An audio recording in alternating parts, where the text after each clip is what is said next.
Ya.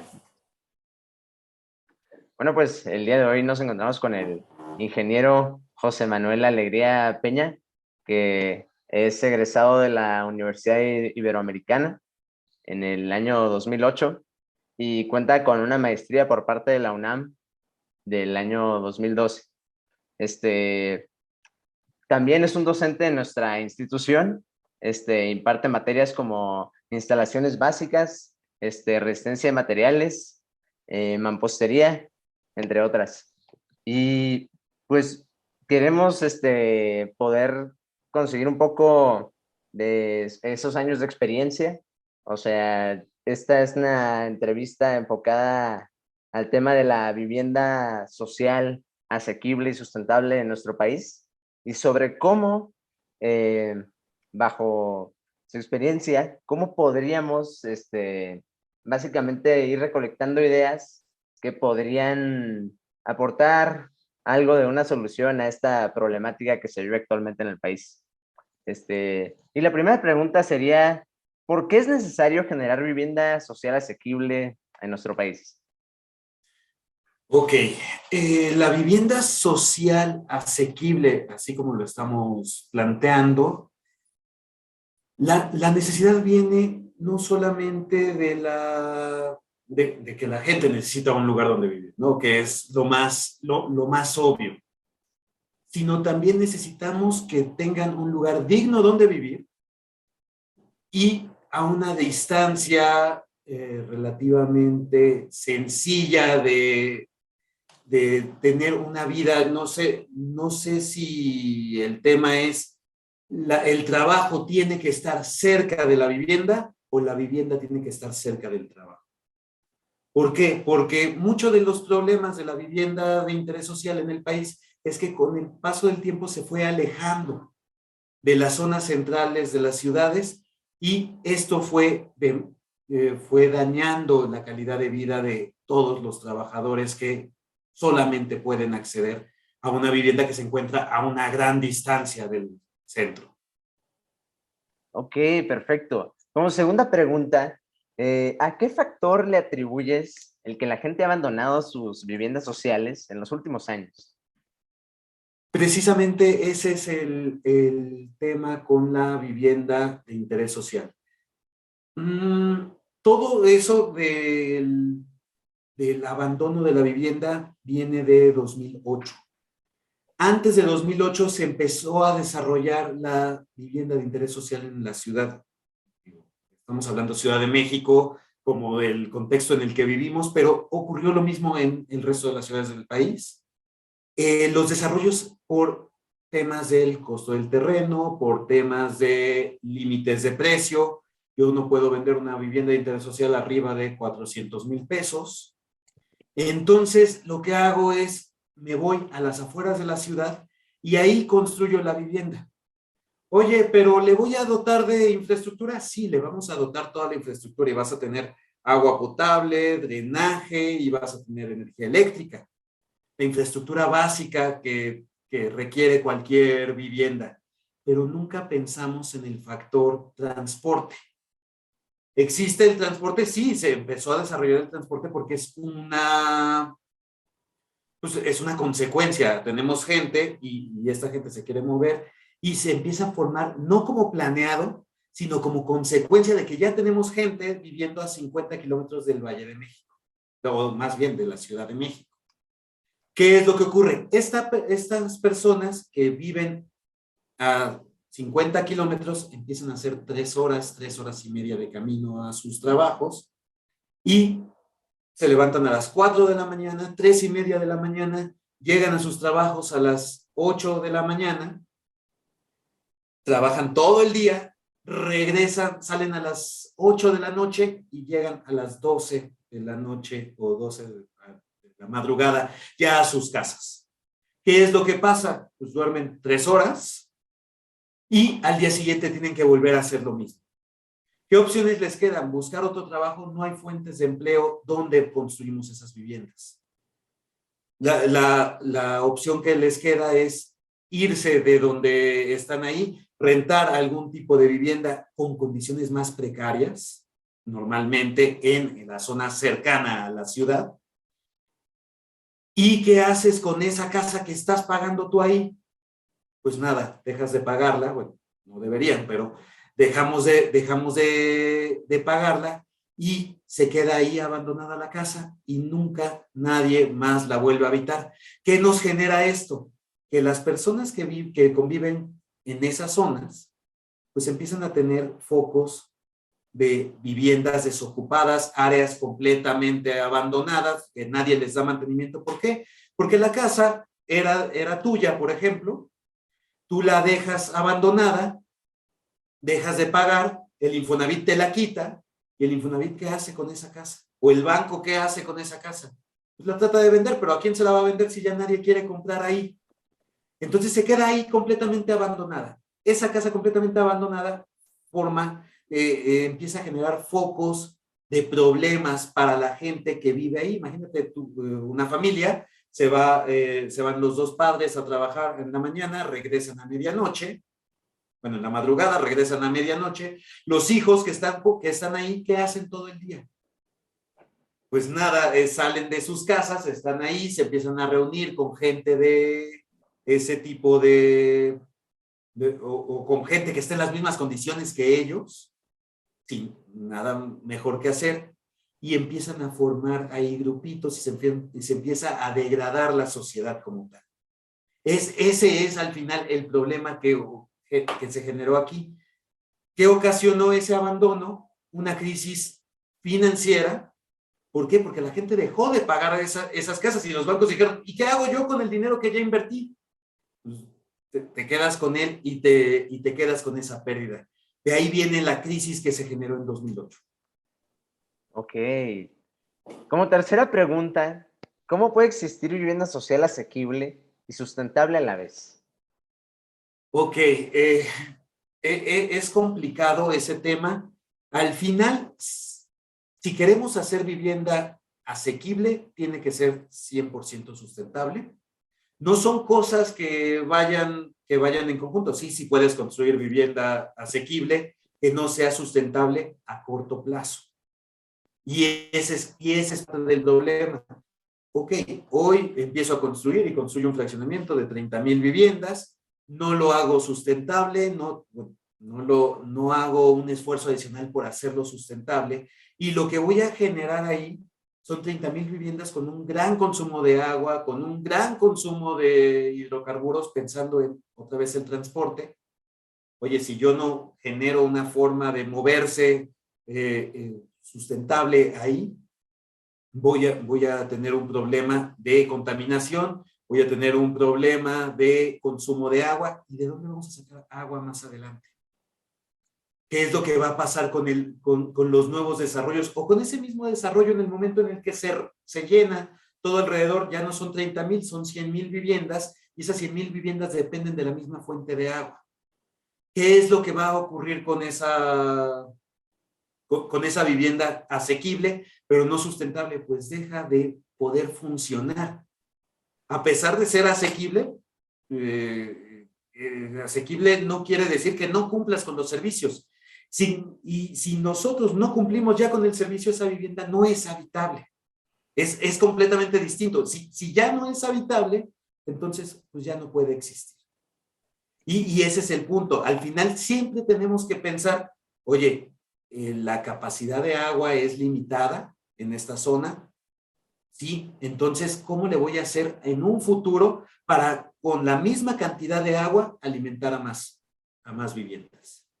Ese es el tema como más claro de sustentabilidad, y es en lo que más nos enfocamos. Ahora, ¿qué se hace en la Ciudad de México? Pensando rápidamente, una solución rápida que se tiene en la Ciudad de México. La mayor parte de la vivienda asequible dentro de la Ciudad de México sí existe, digo, no en los mismos parámetros, pero sí existe. Tiene sistemas alternativos de aprovechamiento de agua, ya sea agua pluvial, se limpia y se trata y se reutiliza en las viviendas, o un sistema ya en un desarrollo un poco más grande de tratamiento de las aguas grises o de aguas negras que se emiten en en ese conjunto o en esas viviendas. Perfecto. Como cuarta pregunta, ¿es posible personalizar el programa de la vivienda social sin aumentar los costos? Pensando en el tema arquitectónico, ¿te Sí, refieres? de programa. Sí, así es. A no tratar de hacer como kilómetros y kilómetros de viviendas idénticas. Ok, Exactamente. Adaptando sí, a las necesidades del cliente. sí es un tema bastante complicado, porque en el momento en el que tú empiezas a hacer modificaciones para cada una de las viviendas, sí se incrementan los costos del lado de la construcción. ¿Por qué? Porque requieres, si tú vas a construir 10,000 viviendas iguales, tienes un solo proyecto, un solo plano, un solo todo, y vas eficientando porque tienes la misma cantidad de materiales para muros, la misma cantidad de materiales para recubrimientos. Por eso es que de repente vemos que nuestra vivienda social son extensiones gigantescas de viviendas idénticas. ¿Qué podríamos proponer para que eso no fuera así? No es que estén peleados, es que sí te genera por ahí un sobrecosto. Lo que podemos hacer es tratar de planear esas viviendas para que más adelante sea el propio usuario, el propio habitante, el que vaya adecuándolas a sus necesidades. Y entonces la familia crece y tú vas a necesitar una tercera habitación. Oye, desde el principio, desde que tú planeas la vivienda, dices, si requieres en algún momento, ya sea en el próximo año, dentro de 10 o dentro de 50 años, una tercera habitación, aquí mismo te puedo proponer dónde la vas a poner. Ya dejé todas las salidas, ya dejé todo listo. Planeé la vivienda con una capacidad de almacenamiento de agua otra vez, pensando sus instalaciones eléctricas, todo ya lo planeé para ese crecimiento a futuro. Sin embargo, como constructores no es viable, como constructores no es viable hacer ese tipo de modificaciones, nada más dejárselos planteados y que estas personas sean las que logren, siguiendo unos ciertos planos, siguiendo unas ciertas reglas, hacer crecer su propiedad y hacer crecer es que al final es su patrimonio. Ok. Como quinta pregunta, ¿por qué nuestro país carece de desarrollo en materiales sustentables y baratos? Ok, no se carece de tanto ese desarrollo. Sí existe, Ok. sí se trabaja en materiales sustentables. De hecho, el Infonavit nos obliga, como constructores, como desarrolladores, a trabajar con ya cada vez más materiales eh, sustentables y por lo tanto, como hay ya una economía de mercado, se empiezan a volver más y más baratos. Yo creo que el tema, más que carezcamos, Ok. es no le habíamos dado ese fomento. Mm. Pero sí, sí se está trabajando y sí estamos buscando lograr ese tipo de eficiencias. Ok, perfecto. ¿Desarrollos como el de Nonualco, Tlatelolco son viables hoy en día? Con sus diferencias. El desarrollo de Nonualco Tlatelolco tiene muchísimas ventajas. Tiene un nivel de planeación que hoy en día no existe como tal. La diferencia era que en aquel entonces el gobierno era el que invertía y era el que desarrollaba. Ok. Hoy en día no es el gobierno, somos nosotros como desarrolladores, nosotros como constructores, los que tenemos que ir desarrollando. Por eso ya no ves desarrollos tan grandes, tan imponentes como ese, pero las necesidades siguen siendo muy parecidas. Sí hay algunos cambios, pensando, pues, Nonoalco, o más bien Tlatelolco, los departamentos eran un poco más grandes que los departamentos que tenemos hoy en día. Oye, lo primero que me van a decir es, el que me escucha me va a decir, a ver, pero si esas eran viviendas muy pequeñas, hoy en día tenemos vivienda más pequeña. Y probablemente sea no tanto que se ha degradado la vivienda, sino que nuestras familias son diferentes. Estamos hablando de Tlatelolco en los 60s. Cada familia tenía 4, 5, 6 hijos. Entonces tenías unas necesidades completamente distintas a una familia estándar, por hablar de esa cosa extraña que podríamos decir que es una familia estándar. Pues normalmente es una pareja con 1, 2 niños y ya. No sé si es un tema ya de economía o de lo que sea, pero a nosotros nos toca la parte de satisfacer las necesidades de este nuevo estilo de familia. Este nuevo estilo de familia requiere otros espacios, requiere otras cosas. Si nos vamos a las áreas como las áreas comunes, las áreas de convivencia, ahí sí nos hemos ido encerrando. Y si te das cuenta, todos los edificios hoy en día, pues delimitamos, esto es propiedad privada, esto ya no es propiedad privada, a partir de aquí hay una reja, a partir de aquí no hay una reja. Ahí sí te podría decir, deberíamos tratar de volver hacia generar una ciudad como se hizo o como se hacía en aquel entonces. Ok, perfecto. Como siguiente pregunta es, ¿por qué nuestro país se apuesta más por el desarrollo horizontal que el vertical? Parte es cultural. Ok. A nosotros como a los mexicanos, lo que nos llama la atención de entrada es decir, oye, es que yo quiero mi casita con mi pequeño terreno y por más pequeño que sea, es mío. Cosa que no se ve en un desarrollo vertical. Ahora, hay que empezar a vender a la misma sociedad y en muchas ciudades, pensando Ciudad de México, y con lo que platicábamos hace un momento de los desarrollos a mucha distancia del centro de la ciudad, eh, ahí se empiezan a ver las ventajas y desventajas de cada tipo. En la Ciudad de México ya la gente dice, oye, prefiero vivir a 5 minutos de una estación del metro y a 40 minutos de mi trabajo que vivir a 3 horas y tener mi espacio, mi terreno y además al final sigue siendo sumamente pequeño. Entonces las ventajas no son tales o no son tantas como lo recordábamos, como lo veían nuestros padres, como lo veían nuestros abuelos. Pero bueno, ese cambio cultural sí va a llevarnos algún tiempo. La Ciudad de México, pues, en este caso, está un poco más a la vanguardia, pensando simplemente en las necesidades. Uno prefiere vivir cerca, no sé, estudiantes de los que están estudiando ahorita, lo último que te dirían es, oye, yo quisiera vivir en una casita que me voy a comprar allá pasando la caseta Querétaro. Es lo último que pensaría una persona joven hoy en día.